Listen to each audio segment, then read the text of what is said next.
가정에서 우리 유튜브로 카카오 TV로 송구영신 예배 드리는 여러분 모두를 하나님이 만나 주시기를 바라고, 성전에서 드릴 때의 감동과 그 은혜 이상으로 여러분 모두에게 축복하시기를 주의 이름으로 축원합니다. 우리 송구영신이라고 하는 말의 뜻, 우리가 어느 정도 기억을 하고 있죠.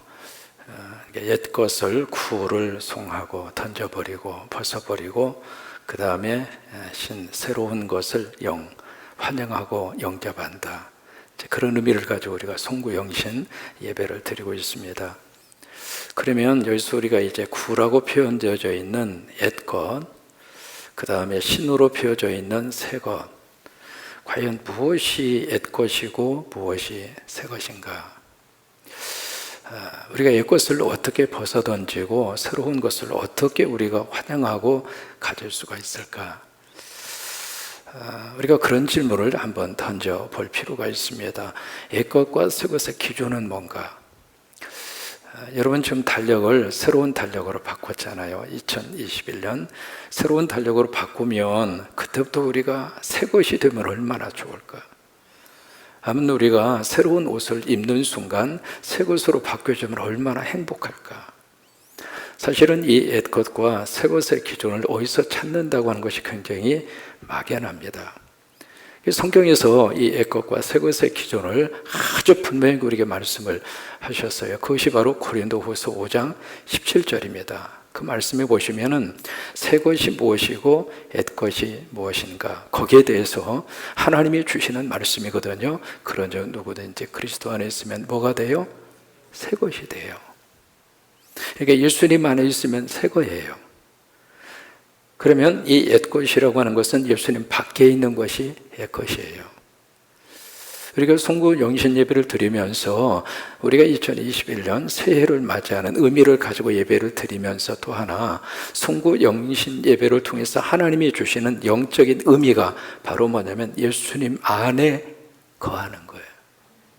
예수님 안에 있으면 매일매일이 새해입니다.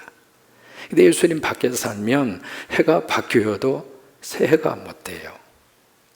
그래서 이 시간 가정에서 송구영신 예배 드리면서 이 예배 속에 여러분 가정이 예수님 안에 거하시기를 축복하고, 여러분의 가족 한 사람 한 사람 예수님 안에 거하시기를 축복하고.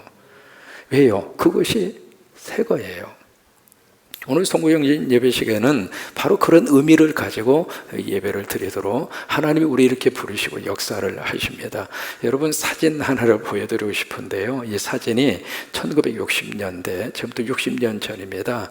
YWCA라고 하는 우리 단체가 있잖아요. 그 단체에서 국회의원 선거를 앞두고 종로 명동 거리에서 시위를 하면서 들고 있었던 피켓입니다. 저 피켓에 보면 무슨 말이 피켓에 써져 있느냐면 참 재미있는 말이 거기에 쓰여져 있습니다. 아내를 패는 자는 나라를 밟는 자다. 아내를 밟는 자는 나라를 밟는 자다. 이제 그 내용의 피켓이 저기에 딱 틀려져 있고요. 또 하나, 첩을 둔 자는 나라를 망치는 자다. 뭐 그런 피켓이 거기에 있습니다. 선교사님들이 처음에 이 나라에 딱 왔을 때 가장 마음 아파하고 가장 이 나라의 죄 가운데 가장 큰 죄로 기억하는 것이 네 가지가 있었어요. 그 중에 하나가 부자들 모두가 다 첩을 가지고 있었어요. 두 번째는 아내를 너무나 두들겨 패. 그러면서 흔히 그 당시에 했던 말이 부과하고 아내는 3일에 한 번씩 두들겨 패야 된다. 뭐 그런 말이 회자가 될 정도로. 또 하나는 술을 그렇게 많이 마셨습니다. 네 번째는 노름을 그렇게 많이 했습니다. 그런데 그 네 가지 것을 하면서 가장 더 서글픈 것은 그걸 죄라고 생각 안 하고 계속 그 행동을 했어요. 그래서 선교사님들이 도대체 이 나라의 미래를 어디에서 우리가 찾을까? 그러다가 1987년도에 세문안교회하고 정동교회, 여러분 기억하시죠? 두 교회가 1987년 12월 31일 바로 오늘 이 시간입니다. 같이 모여서 뭘 했느냐면 송구영신 예배를 드립니다. 그게 최초로 우리 대한민국의 송구영신 예배의 시작이에요. 그때부터 우리 대한민국 속에 어떤 역사가 나타나는다면 바로 송구, 예수님 밖에 있는 것을 던져버리고 예수님 안으로 들어왔단 말이에요. 전 세계적으로 바로 12월 31일과 새해를 맞이하면서 송구 영신 예배를 드리는 나라는 한국밖에 없습니다. 여러분밖에 안 계세요. 전 세계적으로 새해를 맞이하면서 거의 대부분 다 파티로 새해를 맞이하거든요. 그런데 예배로 새해를 맞이하는 민족은 대한민국밖에 없어요. 여러분밖에 없습니다. 그때부터 우리 대한민국에 새로운 역사가 나타난 거예요. 여러분, 예수님 안에서 매일매일 새 것으로 사시기를 바라고 새해로 사시기를 주의 이름으로 축원합니다. 그러면 이 새해 어떤 새해가 되기를 원하는가? 오늘 말씀을 통해서 하나님이 주신 이 새해 비전이 바로 하존 새해입니다. 오늘 그 잠언서 28장 28절에 거기에 보시면은 거기 묵시를 없는 자, 오늘 28절 말씀에 그렇게 말씀을 하시고 있죠. 오늘 본문의 말씀 같이 한번 읽습니다. 묵시가 없으면 백성이 방자히 행하거니와 율법을 지키냐는 복이 있느니라.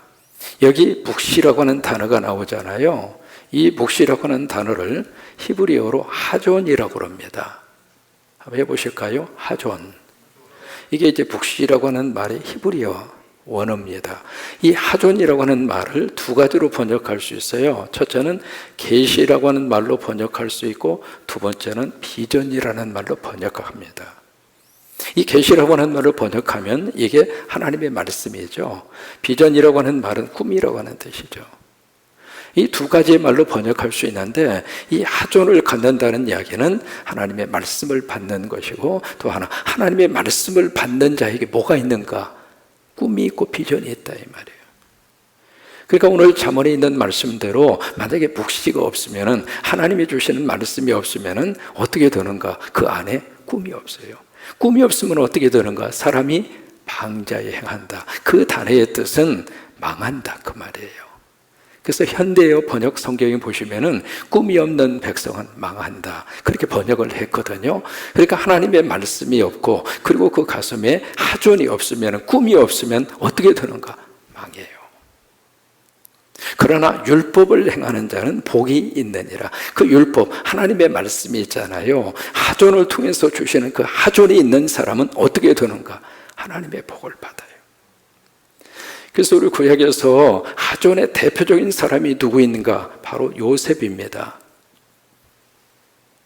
그 다음에 신약에서 하존의 대표적인 분은 누구인가? 예수님이에요. 그리고 세 번째로 이 하존을 가지고 우리가 새해를 살기를 원하는데, 누가 하존을 가지고 새해를 살기를 원하는가? 바로 나입니다. 이 하존이라고 하는 것은 마치 암탉이 유정란을 딱 품고 있잖아요. 그러면 21일이 되면 병아리가 돼서 나오잖아요. 똑같은 원리입니다. 하나님의 말씀을 통해서 내 속에 비전이 생긴단 말이죠. 꿈이 생긴다, 그 말이에요. 그래서 그 하존을 가슴에 품고 있으면 때가 되면 그 하존이 멋진 결과와 축복으로 나타나요. 유태영 박사로 여러분 기억하시죠? 그분이 쓴 책 가운데 언제나 나는 꿈꾸는 청년이고 싶다라고 하는 책을 썼습니다. 그래서 유태영 박사님은 전라북도 임실 출신입니다. 얼마나 가난했는지 태어나 보니까 바로 머슴 아들로 태어나요. 그래서 얼마나 가난한지 저분이 어렸을 때요, 가난 그 자체가 지긋지긋했습니다. 그래서 어린 시절에 학교를 제대로 가지를 못했어요. 18살 때 겨우 중학교를 졸업합니다. 그리고 어머니에게 부탁해서 서울로 갔어요. 서울에 가서 저분이 안 해본 일이 없어요. 신문 배달부터 시작해서 구두 닦기부터 시작해서 심지어 아이스케이크 통 들고 다니면서 아이스케이크 파는 거, 그런 것까지 하면서. 근데 저분이 어렸을 때부터 교회를 다닙니다. 교회를 다니면서 저분에게 하나님이 무슨 말씀을 주셨는가? 하존을 주신 거예요. 무슨 하존을 주셨느냐면 빌립보서 4장 13절입니다.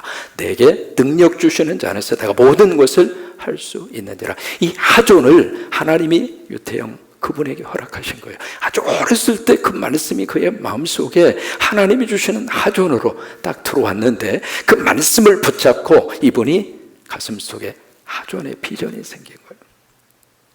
그때부터 이분이 꿈을 가지고, 저번에 일화 가운데 덴마크 유학을 갈 때 거기 있는 국왕에게 편지를 썼잖아요. 그게 계기가 돼서 이번에 덴마크 유학을 하고 이스라엘 유학을 하고 한국에 새마을 운동을 시작한 분이 유태영 박사입니다.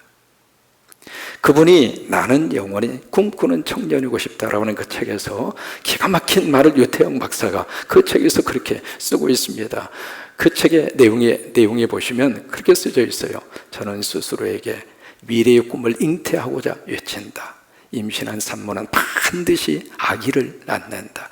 마찬가지로 하나님이 주신 하존 꿈을 잉태한 사람은 일정한 기한이 지나가면 반드시 그 꿈을 해산할 날이 다가온다. 여러분, 꿈을 품고 있으면 하나님이 그 꿈대로 이 새해를 여러분 가정 위에 하나님이 축복하실 줄로 믿습니다.